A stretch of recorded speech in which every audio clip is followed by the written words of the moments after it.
Hello, everyone. Good morning to Asia, good afternoon to the Pacific, and good evening to Americas. I'd like to welcome all of you to the APRU Multi-Hazard Special Webinar 2023 Turkey-Syria Earthquakes. Also, I'd like to convey our sincere condolences to those who lost their family, friends, and loved ones in the earthquakes. On 6 February, two devastating earthquakes struck Turkey and Syria. At least 53,000 people lost their lives in both countries. Significant relief efforts have been made by governments and international and humanitarian organizations. However, further assistance is needed.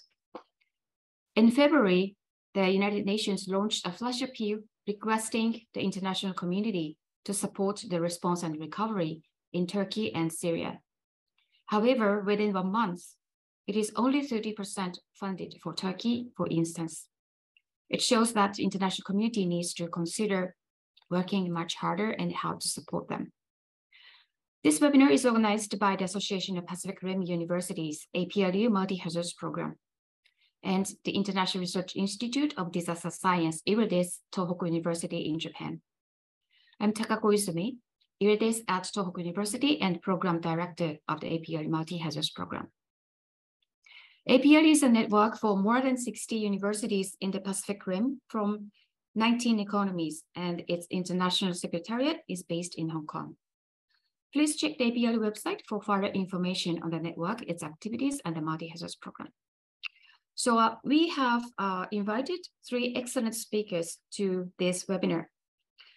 First, Mr. Muhammad Abdullah Ishali, Senior Program Officer for MENA region, Mercy, Malaysia. However, he doesn't show up yet today, so that I will introduce the second speaker first.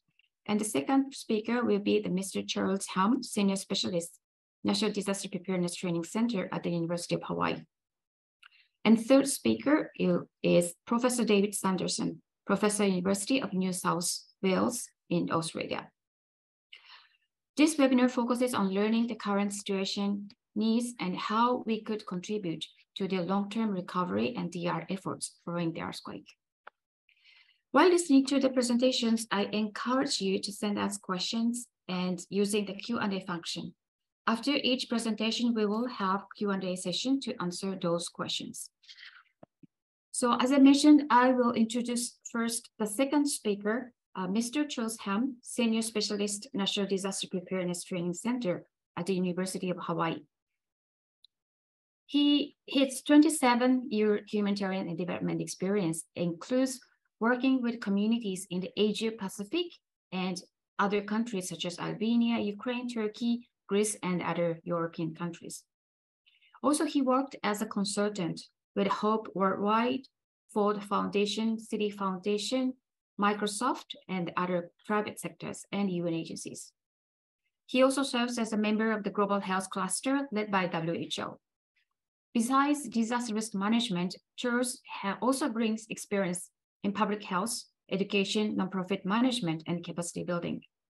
He's currently on a doctorate study at the University of Hawaii at Manoa, focusing on equity and resilience planning in small islands. He also visited Turkey and accompanied delegates of the government of Indonesia as an advisor for relief assistance. So we also look forward to learning from you about what you experienced in Turkey and what kind of assistance is needed, Charles. So Charles, your floor is yours. Thank you, Izumi Sensei. Good to see everybody else. Thank you for this opportunity to be with wonderful people trying to make our world a better place. Yeah. So allow me to share my slide. Okay. So as we know, the earthquake took place on February 6th, and it was very, very devastating to many communities, very sad. And the numbers that we have from the latest from UN OCHA and other agency is 50,227 as of March 7, and 17.9 million people affected. both in Turkey and Syria. As we know, it was not just one earthquake, but a series of earthquakes along, I think about 170 kilometers long, with many devastating aftershocks. As we see on the top left diagram, a little bit of the geological impact where the earth moves from east to west on two big lines, and that creates the long, a vast area of impact, including one of the picture here that was covered by Reuters nearby Tepehan village, where the land actually opened up, the earth crust opened pretty wide. Good thing it was under the olive orchard, not on the village itself. But this is how powerful earthquake can be around the world. Some pictures of what happened that I took on my phone of the houses collapse. We see here the pictures before and after. The pictures here are in Hassa city, in Hatay province. And also around the area as well, we see two 6, 7 floor buildings collapse to the ground in the different sites.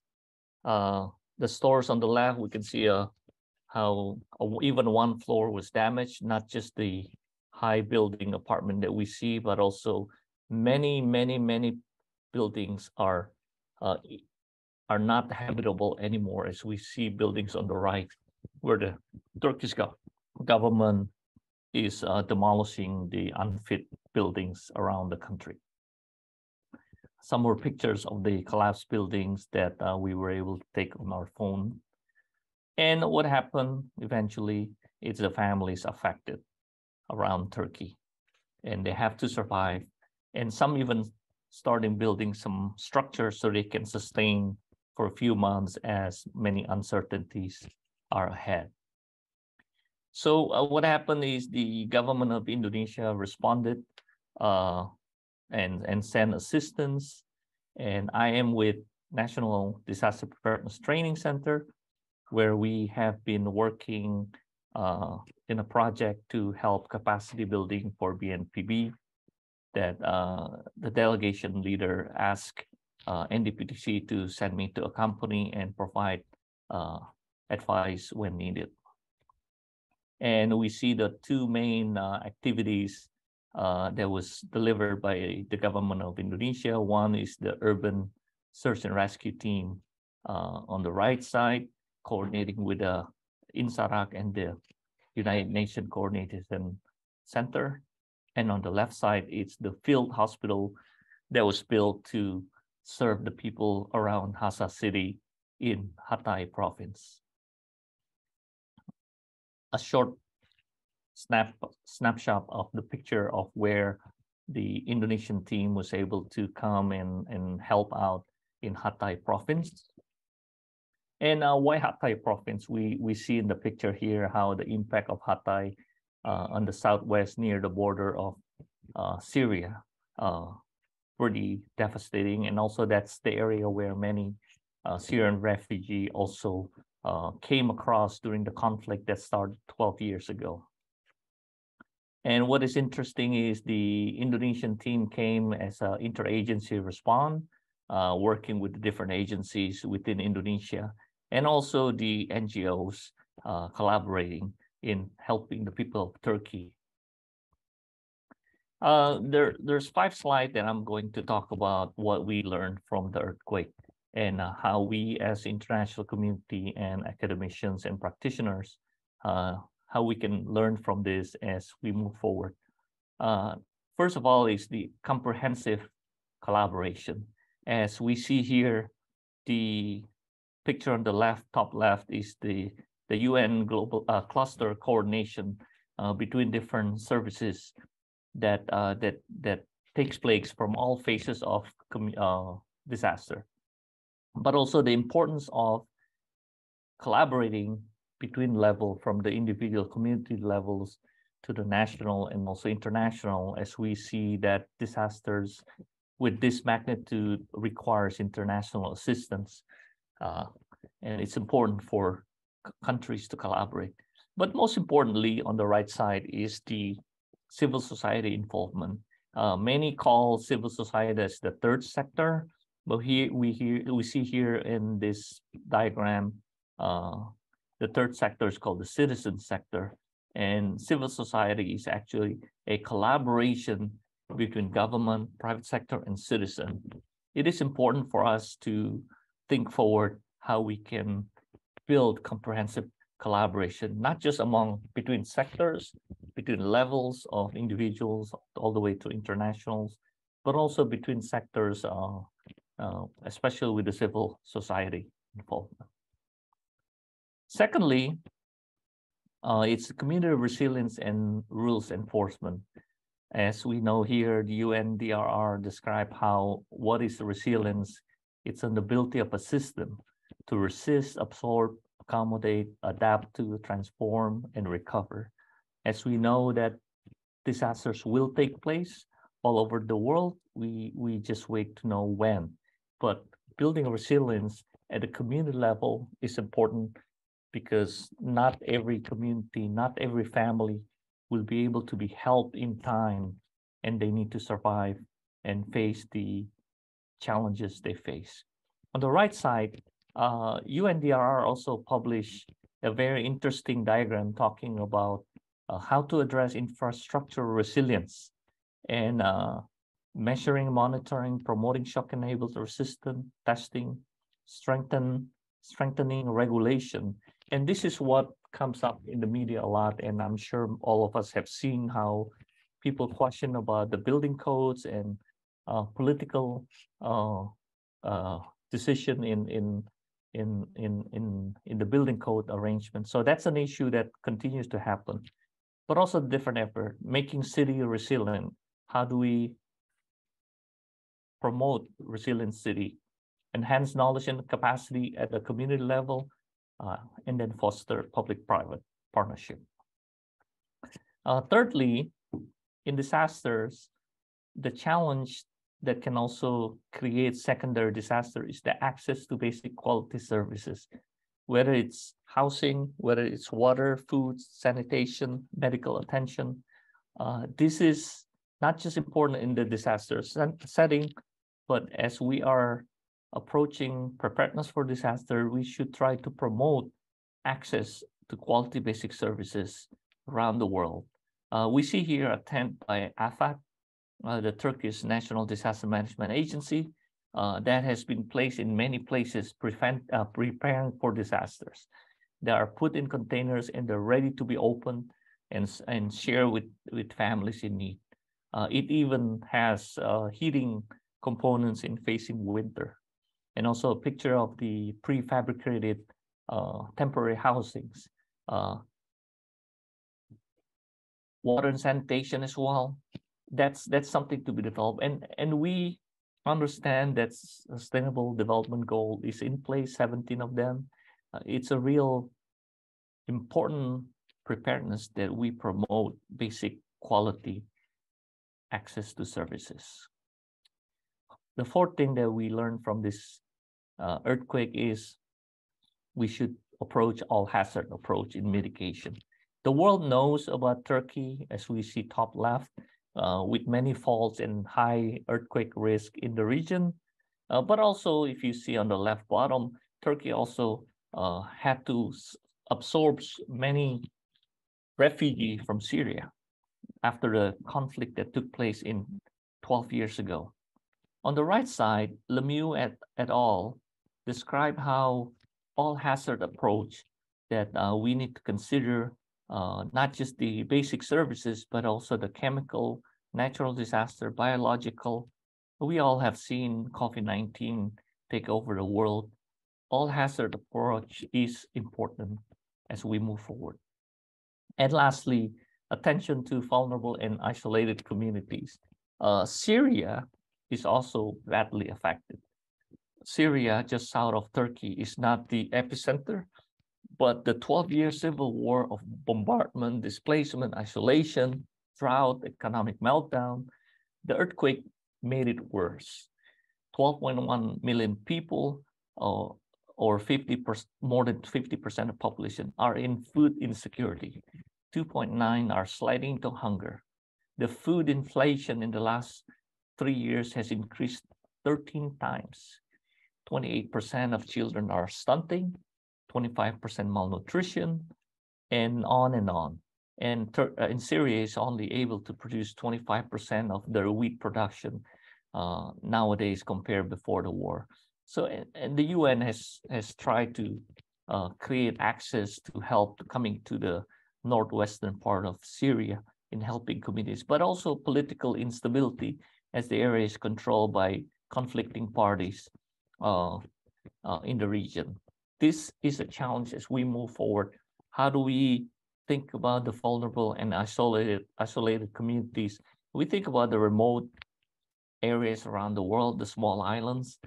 This morning, we just heard another 7.0 Richter scale earthquake in the Southern Pacific near the islands in Fiji, Vanuatu. And they are remote, they are small, they cannot sustain high tsunami waves. So we have to think forward how to protect vulnerable and isolated communities. So these are the presentation I have for today, and I welcome questions and answers, and it's a pleasure to be here. Turkey has a long way to go, and it's a long road for recovery. Hopefully, we all can take part in our small part of life. Thank you so much, and look forward for more questions from everybody. Back to you, Isumi Sensei. Thank you very much, Charles, for your excellent and very informative presentation. And thank you so much for including a lot of pictures you took in Turkey. So before I'm waiting for some questions from the audience, I'd like to ask, what is the current stage of relief assistance in Turkey? I understand your team provided a lot of assistance, especially in the health and hospitals, and also the search and rescue. And now, what kind of assistance Indonesian government is providing in Turkey? Thank you. That's a good question. Indonesian government as a country has received many help from Turkey as well in the past from the tsunami and many different disasters. It was a good gesture for the government and the people of Indonesia to come and help Turkey. It was a 30-day mission, search and rescue and medical team. It's been completed. So the team has left the country. It was almost 200 people, the team that came to Turkey. There has been talk about doing something long-term in the recovery. I don't have the news yet, but currently the search and rescue has completed, and government is ramping up, cleaning up the debris, and also Erdogan, the leader of the country, wants to rebuild the houses within 12 months. That is a very ambitious goal. As we know, most of the houses in Turkey are 6 to 8 floor apartment, high-rise building, mid-size, and it will take some time to rebuild. With a goal, one year is a big it's a big task. Hopefully, it will be done for the people, but also the challenge of enforcing the building codes and safe buildings, because we know that Turkey is a high-risk area for earthquakes, and earthquakes do happen. We don't want earthquake to happen, but the fact that being in a highly exposure, vulnerable area, Turkey will experience earthquake in the futures. Yeah, thank you so much, Charles. And also, I understand the Indonesian government formed a team, including various sectors from private sector, NGO, and the government and military, to send to be dispatched to Turkey. So this is quite unique, and also very, I think it's very effective. So is it very common procedure to send the team for international assistance from Indonesia? The government of Indonesia has sent several international humanitarian assistance to different disasters, from Haiti earthquake in 2010, Vanuatu tsunami, Nepal earthquake as well. In not as active as other countries, but they've done many humanitarian international mission before. This mission is, I'm not too sure, but this could be the largest international humanitarian mission in Turkey because it's up to 200 people, and many of the teams comes mostly were search and rescue team with some small medical team. So this is a very large group, 200 people, and interestingly, as you mentioned, it's a combination of different agencies and NGOs, which is very comprehensive approach. Yeah. Okay, thank you so much. So we have a question from the audience. And what are the major challenge for the international team to provide support for the survivors? The main challenge that were presented for the Indonesian government is the weather, because it was winter. It's winter now in Turkey, and temperature can drop below zero in different places. So that's a challenge for the delegation coming from a tropical country. However, they mitigate that, and they were ready with different equipment presenting.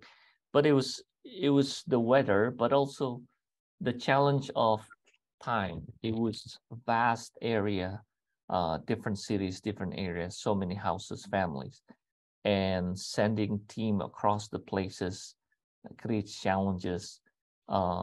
And collaborating with the local government in managing that. Indonesia was given task to help in Hatay province, and that's where it focused as in collaboration with the government of Turkey. Okay, thank you so much. I think the next question is related to the one before, the question about the your team dispatched to Turkey, and this is regarding the deployment to Turkey. And is there any lesson learned or document from the mobilization of interagency team that can be shared with the public? I think this is particularly for through the experience of the Indonesian government. Right. My role from National Disaster Preparedness Training Center is to assist with advice to the official delegation. I think the delegation has a plan to conduct after-action review within their members, and then they might be able to produce an official document for public. But at this time, I don't have any specific public document yet. But I hope they will produce a public document for public. Yeah, I think so. That would be great to learn, how is the effectiveness of that kind of team, and also the assistance provided by the government. Okay, so the next question is that, I read the question. As you are aware, tragedies often fade from public view over time, hampering recovery efforts. So what does the next 6 months of the recovery process look like? And in your opinion, how can we keep these tragedies and the needs of the people affected in the public view, so support continues? Yes, thank you, Dr. Jodoin from Kobe. As we know, recovery is a long process, and the main challenge for the earthquake in Turkey, what I see is the infrastructure rebuilding. Housing is not easy to rebuild, and they are not housing like in many countries where you can build a small house easily on a piece of land. Housing are regulated. Most houses are mid-rise apartment buildings, 6 to 8 floor buildings, and it takes permit and capital to build those. The government is committed, the government of Turkey is committed to rebuild all houses within 1 year. That's the news we heard. And hopefully they will do it well and strong, as that would be the case. People are living in tents all across the disaster area. The government has enough tents spread out and services. It looks to be under control at this time. Hopefully the services will continue to be provided, supporting the families as they're waiting for the recovery process. Okay, thank you so much. And also in the end of your presentation, I think you addressed a very important point, how to protect isolated communities, including small islands. And from this experience, is there anything we can learn, and how, we can improve our current assistance to these isolated communities and islands? Thank you. As we know now, there's many people that call disaster is never natural. We like to call natural disaster, but it's not the earthquake, the shaking of the earth. It's the one that killed the human being, but it's the housing, the structures that kill people. So some experts call it there's no natural disaster. And I think it comes down to how do we protect the people, building good structures and safe communities with access, as we talk about. The northwestern part of Syria has been affected by war and conflicts. And even before the earthquake, life has been very, very hard. And refugees that crosses to the border in Turkey, they also suffer because they live in tent cities and they were trying to survive. And I think in vulnerable communities all over the world, remote area, small islands, basic services are needed, not after disaster, but before disaster. Access to water, food, strong shelter. That's urgent and important. And building connectivity, because disaster with this magnitude in Turkey will not be able to be withstand in most countries, because it's very strong, as we notice. Yeah. Okay, thank you so much. And I think this experience showed us the vulnerability, how it affects the disaster, the damage, and as well including the conflict. So we have one more question about the study about the building codes, and is there any documents or papers on the study? So if you can come up with any links of these studies, can you just write down and send these documents and to the answering the question on the chat function? Would that be possible? Okay, I don't have any document at this time, but I'm anticipating there will be more studies conducted about what happened and the mistakes and lessons learned. I'm expecting many studies will come out from this. So I'll send to you when I have some. Yeah. Okay, great. All right. So thank you so much, Charles, for your really, really great presentation. And I hope your research and will go well, and we look forward to that result. Thank you so much. Thank you very much. Okay, so now I'd like to invite the next speaker, Professor David Sanderson, School of Built Environment, University of New South Wales in Australia. He has such a long experiences in disaster management in other areas too. And also he has a long list of what he has done and his agencies and titles he got involved. He worked for numerous institutes, universities, organizations, and agencies, including Oxford Center for Disaster Studies and NGOs, and CARE International and Oxford Brookes University. And he has also carried out a number of assignments for NGOs and donors across the world, and in recent years has led post-disaster reviews in Haiti, Pakistan, Bangladesh, India, Philippines, and Nepal. And David is currently working with several councils in Australia concerning bushfire recovery. He also currently leads UNSW's Institute for Global Development. He is trained in architecture and holds a master's degree in development practice and a PhD in urban livelihood and vulnerability. Hello, David, and thank you so much for your joining us. I'm really looking forward to your presentation. Thank you, Professor Tatako. And it's an absolute privilege to see you as always. And thank you very much for the opportunity to speak at an APRU event. It's a real privilege. And I was seeing people from so many different countries on this talk, on this series. So thank you. And I really enjoyed the previous speaker, and we have a lot in common. I'll try not to duplicate what he's been saying. But may I share my screen, please? Would that be okay? And is that okay? Great, thank you. Can I just confirm that you're able to see that, please? Yes, we can just see. Oh, thank you. Thank you very much. And you can still see my screen. So it's one of those strange things. I want to talk about a serious subject, of course, which is the desperate, terrible earthquakes and aftershocks that took place in Turkey and Syria. Of course, as the previous speaker said, this struck 2 countries.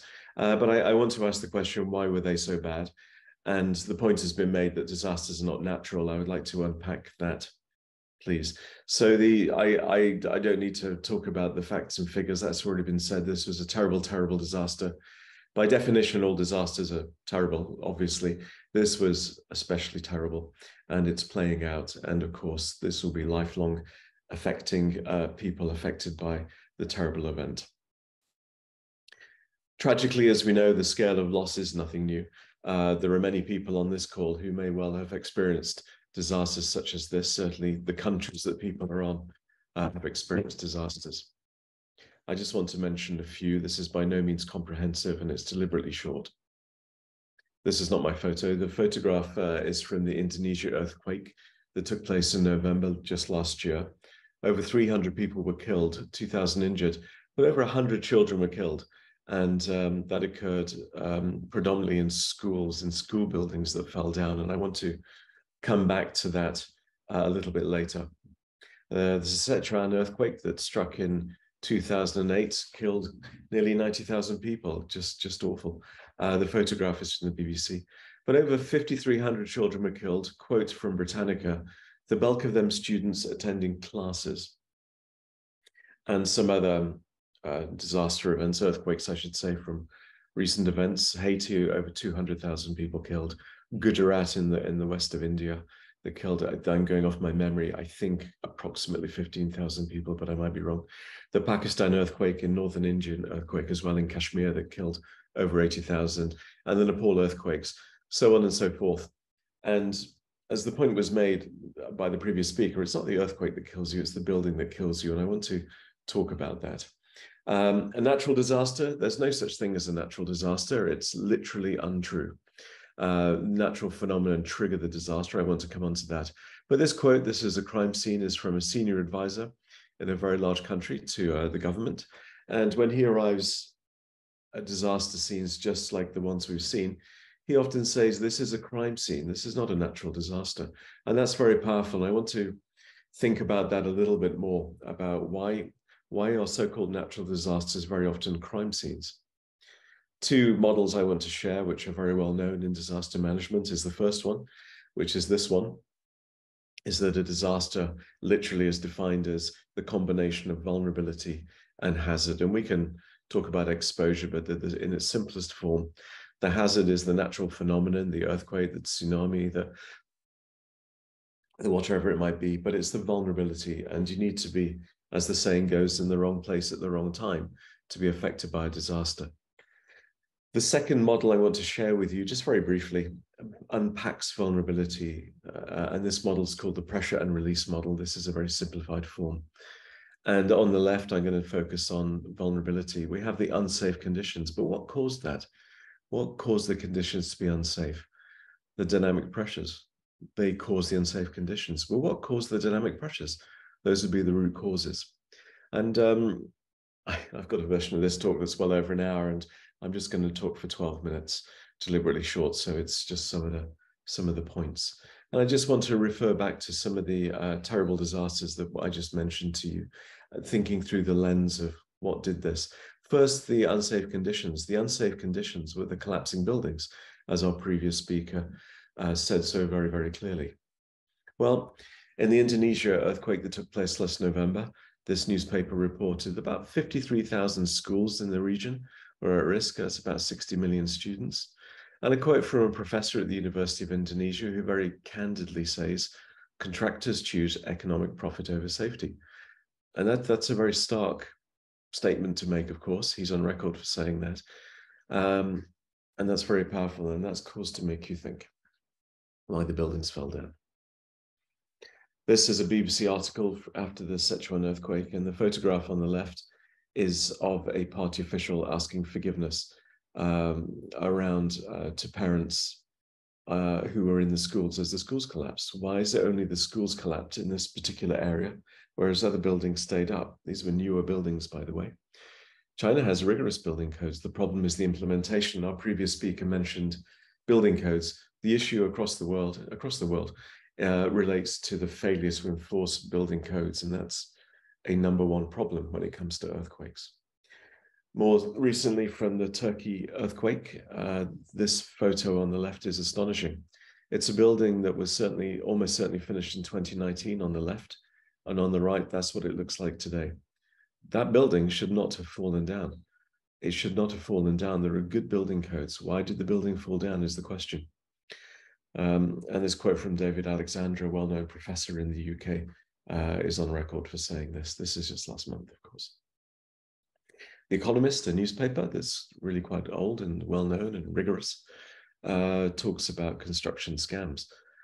The government in Turkey has in place since the 1960s a system of construction amnesties that if you build your building and it doesn't adhere to the codes well enough, you can pay money and you get an amnesty.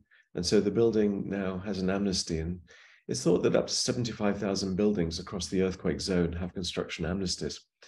And in plain speak, that means the buildings aren't built well enough, and heaven forbid they're not built well enough that they collapse. And that's what many buildings have done. So what's caused the buildings to collapse? There are many reasons for that. And one I'd like to highlight, simply put, is corruption. It's corruption and weak governance. I'm just going to focus on corruption.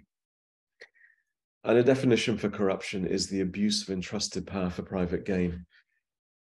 And this is a big and complicated and very difficult area, clearly. I was in a talk just this morning at a university in Australia, and we were talking about this.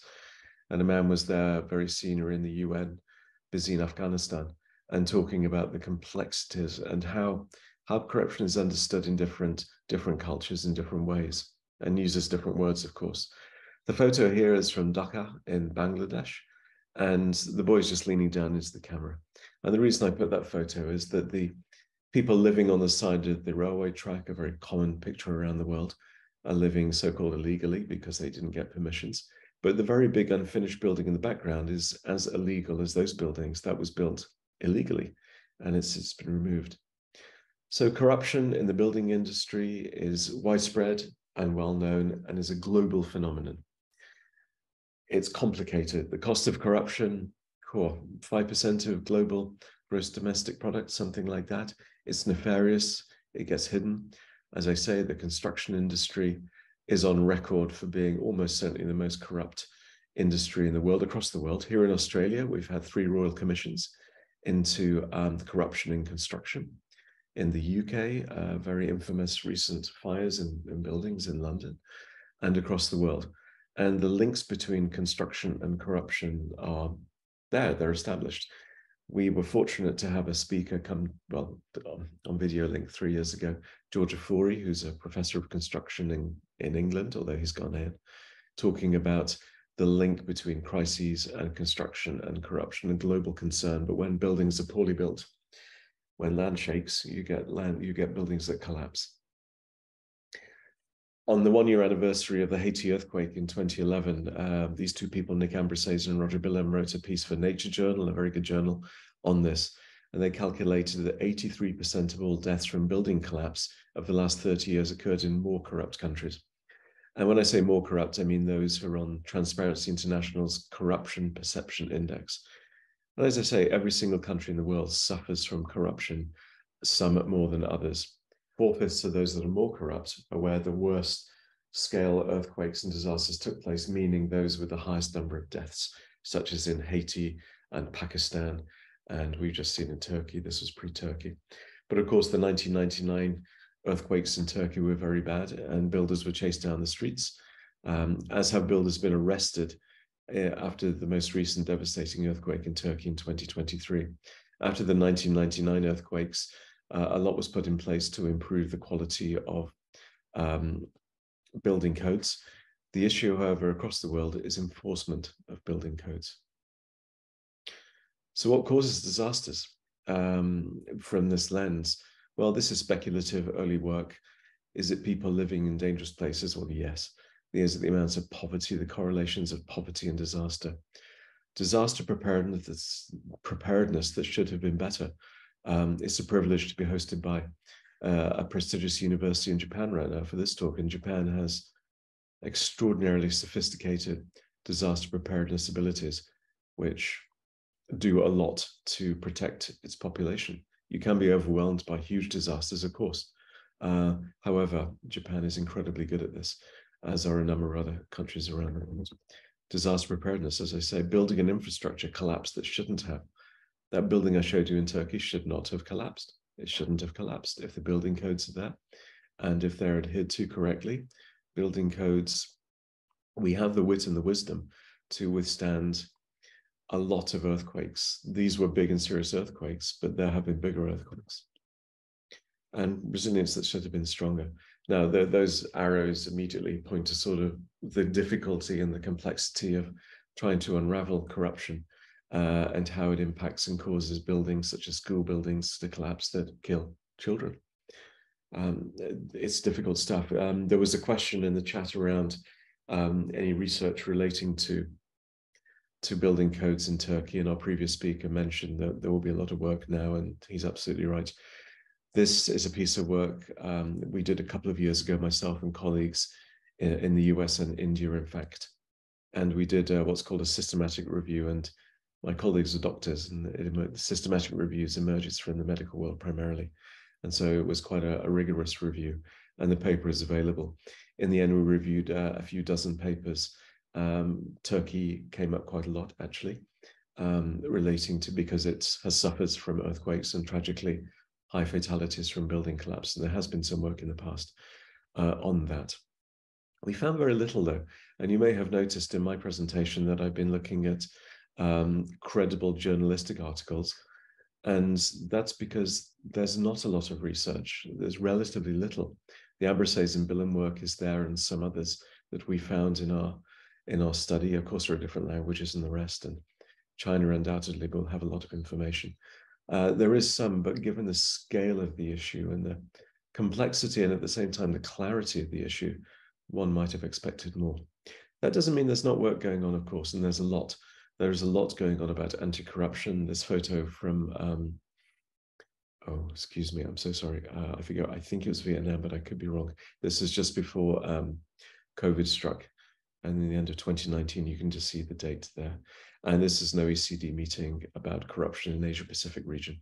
And there are a lot of initiatives going on, cost, infrastructure transparency, iPaidAbribe.com, the Indian Civil Society Transparency Initiative. So there is a lot. And then my final slide, this is a global campaign that disasters are not natural, which has been run for a number of years now. So Professor Tatako, thank you. I hope that was clear enough and okay. And I'd like to hand the floor back to you. Thank you very much, David, and for your excellent presentation and address what is the cause and issues in case of this earthquake. So thank you so much. So as you mentioned, enforcement of the building code is probably one of the most important issues in this earthquake. Then you also addressed the cause of this, the issue of the enforcement, and that's a corruption, which is very complicated. So I think you also wrote a paper. I think this issue has been discussed and addressed quite some time. And then this earthquake again made this issue very visible once again. So what would be the next step, and how we can improve this complicated situation towards the better management, risk management in the future? No, totally. And thank you for saying those things. It's so extraordinarily complicated, as we know, and the previous speaker was very clear on that. And we all know the complexities. The government, the previous speaker highlighted, the government has made a commitment to rebuild in 1 year, and that is entirely understandable. There are so many people right now living in terrible conditions, and you may have seen today's news of floods that have killed upwards of 14 people that have affected some of the cities that were affected by the earthquake. Just beyond horrible, and of course the government wants to do the best it can. There is always a risk that when you build quickly, you cut corners. When you shorten procurement procedures, it is a matter of record and evidence. The risks of not building well enough seep back in. And the builders are part of the story, and there have been arrests. And the government has done that. But I do come back to, as you pointed out, Professor Tako, that it is enforcement of building codes. It's not enough having them on paper, it's enforcing them and making them happen, because heaven forbid this will happen again, but there will be more hazards because this is a seismic area. And the test of this will be whether this will be repeated, and heaven forbid it will happen again. But the quality of reconstruction has to take account of the building codes. Okay, thank you, David. And we have a few questions from the audience. Yeah. So learning from the experiences, what would be your main recommendations to strategic program city planners in terms of preparedness or in limiting the impact of disasters in the future? Yeah, and again, I don't want to be light in any way of the complexity of this. And I gave a talk on this issue, in fact, 10 years ago in the US. And at the end of the talk, and I presented a town in northern India that suffered a terrible earthquake in 1905. For those who know, Shimla, a seismically prone area, and being ready for the next one. And NGOs such as Seeds India and others do retrofitting of schools and seismic safety, and Masons associations, and lots that can be done. But at the end of that talk in the US, a man came over to me, an Indian man, and said, well, he was on a 1-year sabbatical at a university in the US. He said, I'm a mayor of a town like that. I have no idea where to start. A lot of sympathy for that. Where the cost of doing that, the pressing present issues, but we always have lurking these disasters, and when they are low frequency and high impact, utterly devastating. So I don't want to pretend there's anything easy here, and it's long haul stuff. But rule number one is really enforce the codes you have. In that particular town I mentioned, we did some research and interviewed all the building inspectors in that town, none of whom had any training whatsoever in seismic safety. And you think, none of this is new. It's enforcement, and it's the lack of enforcement of regulations, which is dry, but that is the basis. Okay, so then again, the enforcement among in the environment circumstances, the corruption is there, and that makes things much more complicated. And towards that kind of corruption, is there anything international community can do to improve the situation? Yeah. Well, there is a lot on the international community, OECD. There are lots of initiatives. I'm not saying anything that's new to anybody in this area. So there is a lot that goes on, as I say, in this country, in Australia. We've had 3 royal commissions into corruption in construction, and we're not threatened by earthquakes such as that, and yet this continues. So, but it's national governments, it's local governments, it's root and branch stuff, it's the whole thing, where resources can be scarce and where poverty is high, and I don't particularly mean Turkey, by the way. The demand and the opportunities for cash to leak in, or the acceptance that it's normal. I mean, so many countries, and these are matters of record, of established fact, where corruption is endemic at all levels. This is a global thing. But we see the consequences when disasters like this happen. Okay. Thank you so much. And we have more questions. And how about the high risk acceptance among the root cause? Is that can be considered as the root cause and high risk acceptance? And also that secondly, I believe that corruption is a two-way process between private and government. Thus, we should also exact high accountability and penalty and sanctions. Yes, it's endemic, and it's the personal choice as well, and a personal decision. And I teach class on this, and people get pretty hot under the collar very quickly in different parts of the world because there are different perceptions and understandings. And without getting lost in sort of political science and the rest, it's really so nuanced, so incredibly complicated, so tentacle driven. So I focus right now, some people might think too simplistically, just on construction and corruption, those links and the school buildings, because that is especially horrific. Because they should be especially safe places, and to think of that, but those links are very, very clearly there. I'm sorry, I'm going around in circles slightly on that, but it does come back to those issues each time. Okay, thank you so much. And another question is about no-build zones. Does designating no-build zones in earthquake fault regions be effective?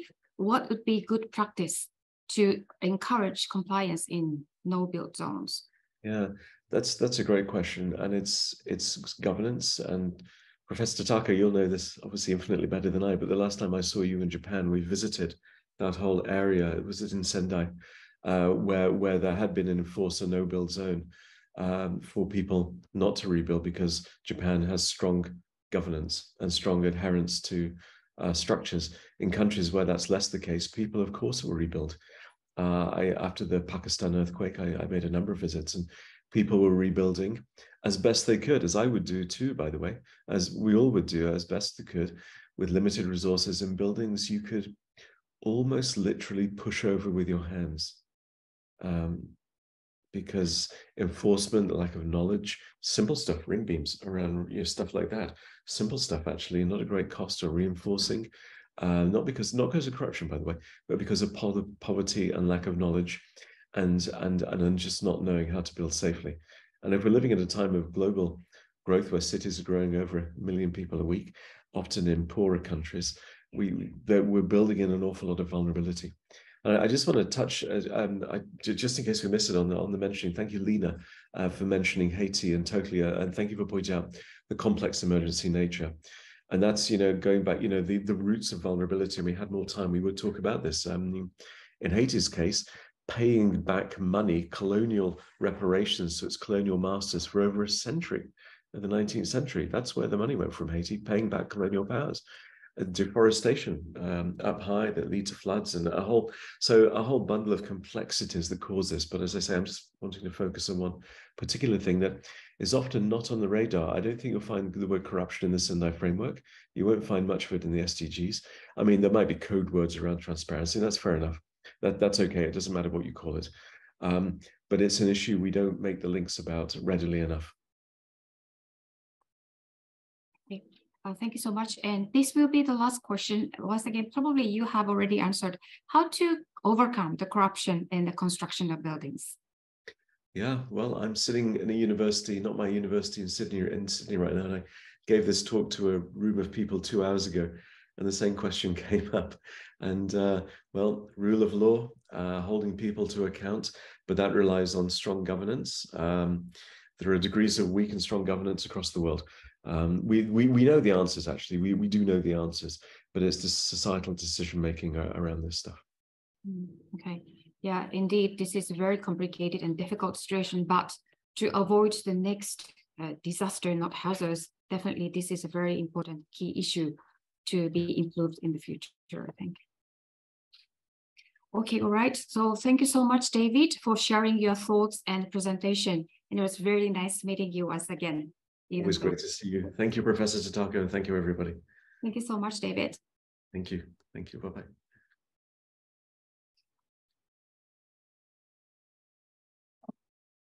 And that is all for today's session. And I have to apologize. Unfortunately, we were not able to have one more speaker. I think there are some emergency cases for him.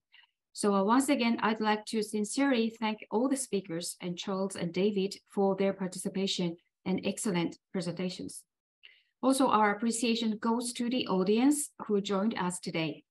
I hope you enjoyed the session and learned from the speakers' experiences and profound knowledge. I believe their presentations gave us some hints for our future consideration, how we could support to Turkey and also Syria. And please be informed that the recording and the slides will be shared on the APLU website shortly. And I look forward to meeting you again at the future APLU multi-hazards program activities and events. So thank you so much and have a great day and good night.